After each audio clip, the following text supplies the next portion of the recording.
Grand Matin Sud Radio, 7h-10h, Frédéric Brindel.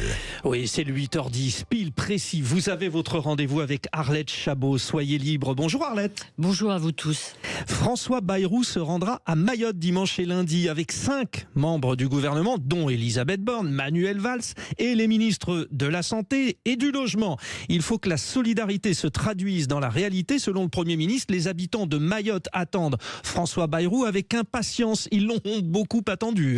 Oui, c'est un voyage de réparation. Le Premier ministre avait semblé plus pressé d'aller à Pau, on s'en souvient, plutôt que d'aller à Mayotte. La composition du gouvernement a été annoncée lundi, avant la fin de la journée de deuil national pour Mayotte, ce qui avait choqué évidemment des élus du territoire. Et puis, vous avez encore en tête la petite phrase d'Emmanuel Macron prononcée sur place il y a tout juste une semaine, interpellé par une habitante qui se plaignait de la lenteur des secours.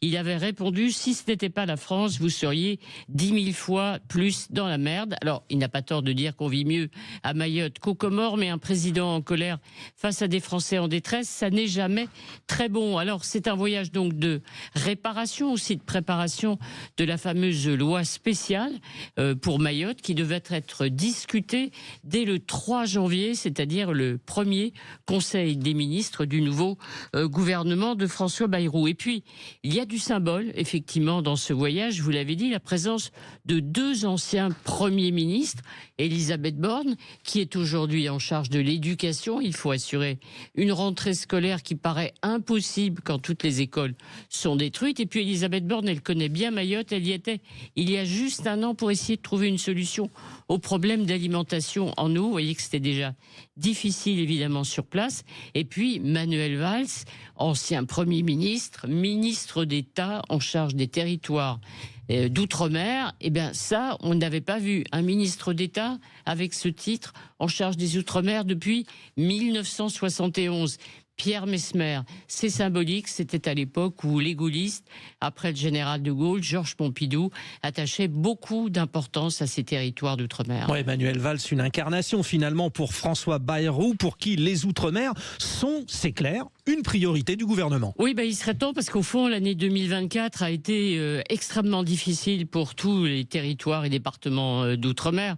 Alors bien sûr, on parle de la crise climatique et des conséquences à Mayotte, mais il y a eu l'échec politique en Nouvelle-Calédonie. C'est une réforme institutionnelle, élargissement du corps électoral mal négocié, mal discuté. Résultat, la fin de la confiance créée par les accords conclus entre indépendantistes et loyalistes, des semaines d'émeutes, 14 morts, 300 blessés, une économie qui est aujourd'hui par terre.